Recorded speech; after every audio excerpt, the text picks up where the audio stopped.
তারপরে ভালো আস্তে করে নামাই দাও বসে যাক। হ্যাঁ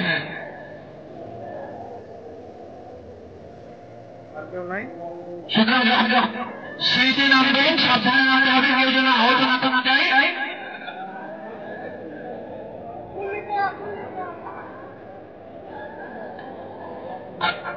তিনজন ব্যক্তি পেয়েছে যারা সিঁড়িতে নামতে গিয়ে আহত হয়ে গেছে, এদেরকে ফার্স্ট এড দেওয়ার পরে মেডিকেলে পাঠাবো আমরা। আরে ইয়া করতে হবে, ইয়া করতে হবে, মানে উপর তাই নামতে হবে আর কি।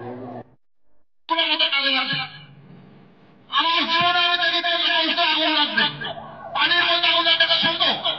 পানির মধ্যে আগুন লাগবে, ম্যাক্সিমাম মানুষ কিন্তু মারা গেছে। যদি আমাদের ট্রেনিং দেওয়া থাকতো, নির্দেশনা দেওয়া জানতাম, হয়তো আমাদের কাজ করতে চেষ্টা করতাম। তারা কথা না বলি আমরা যা বলে আমরা শুনি।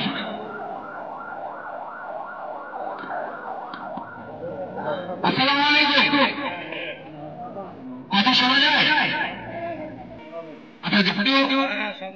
পিছনে অনেক যারা কথা শুনতে পাচ্ছেন, একটু আপনাদের সবাই কথা না বলেন, তাহলে আমার কথাটা মনোযোগে শোনা যাবে।